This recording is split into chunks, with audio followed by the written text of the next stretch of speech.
Youssef Saadi, devenu le patron du FLN pour tout Alger, continue la bataille. Traqué, isolé, il dispose encore de quelques commandos de choc qui continuent à poser des bombes meurtrières, comme au casino de la Corniche, le 9 juin. L'attentat fait 9 morts et des dizaines d'estropiés. Un effroyable carnage.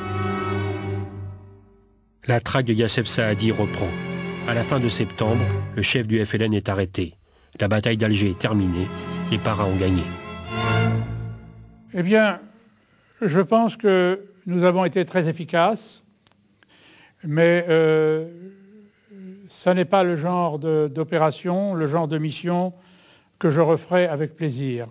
C'était une mission très difficile, qui est tout à fait hors norme par rapport à l'éthique de l'officier occidental et chrétien de surcroît, mais nous étions pris par la mission, donc nous avons essayé de la remplir le plus humainement possible, même si ce mot paraît un petit peu surprenant dans la bouche d'un officier parachutiste qui a participé à la bataille d'Alger. Bien, ils oublient que c'est pas efficace. On trouve et on obtient d'un torturé, humilié un renseignement. Mais si l'on y regarde plus loin, on sème une haine qui, au nom de l'efficacité, n'est pas rentable du tout. C'est tout le contraire qui se produit. Toute la torture appliquée au travers de l'histoire conduit à la révolte de ceux même qui n'ont pas été torturés des autres. L'Algérie, c'est l'échec.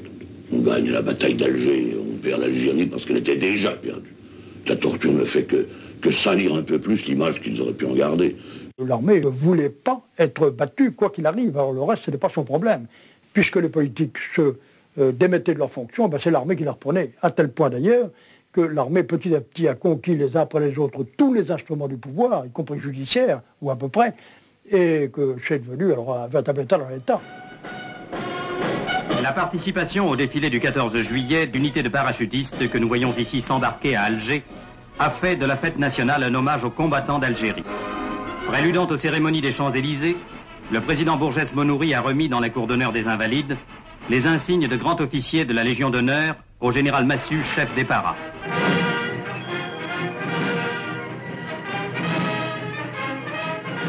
Le 14 juillet 1957, les hommes de Massu défilent sur les Champs-Élysées. Profitant de la démission des politiques, l'armée a pris le pouvoir à Alger. Elle ne le lâchera plus.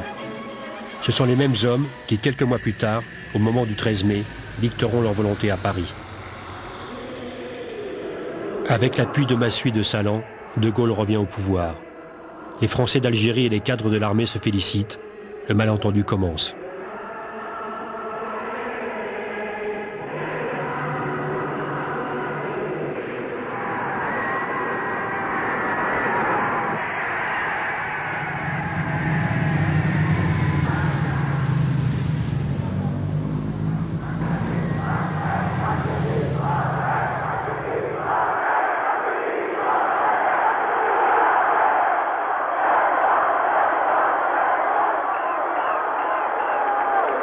Merci.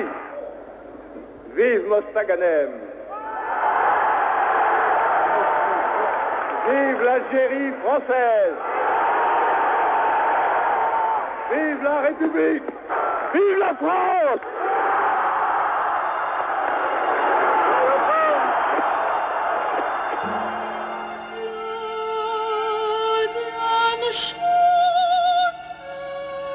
De Gaulle nomme un nouveau commandant en chef à la place de Salan. Le général Chasles, s'inspirant des théoriciens de la guerre contre-révolutionnaire, ceux qui ont mené la bataille d'Alger, préconise le contrôle systématique de la population pour isoler le FLN. Évacués, des régions entières deviennent des zones interdites où les soldats français peuvent tirer sans sommation sur tout ce qui bouge. Les habitants, chassés de leur village, sont rassemblés dans des camps de regroupement où s'entassent bientôt 1,5 million de personnes, surtout des femmes, des enfants et des vieux, qui survivent dans des conditions précaires.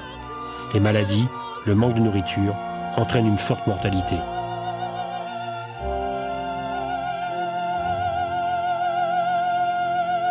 Une grande partie des opérations se déroule dans des zones interdites, car le quadrillage Chasles avait conduit à baptisé des territoires entiers zone interdite, où il ne devait y avoir personne. Tout mouvement à l'intérieur de cette zone était soit des militaires français, soit des félagas. Mais moi je sais comment une zone devient interdite, parce que je l'ai vécu. Hein. Bien, c'est tout simplement, il y a eu des convois qui sont passés, il y a eu 1 ou 2 attaques de convois, quelques morts, et puis l'état-major dessine un trait, cette zone, elle est interdite, vous tirez sur tout le monde. Mais les gens qui sont là-bas, ils ne savent pas, ce n'est pas une zone interdite pour eux. Ils habitent là, ils ont leur chef, leur champ, et puis ils comprennent que c'est une zone mortelle. Eh bien, c'est quand il y a des militaires qui passent, et puis le gars il est en train de labourer son champ, il le mitraille.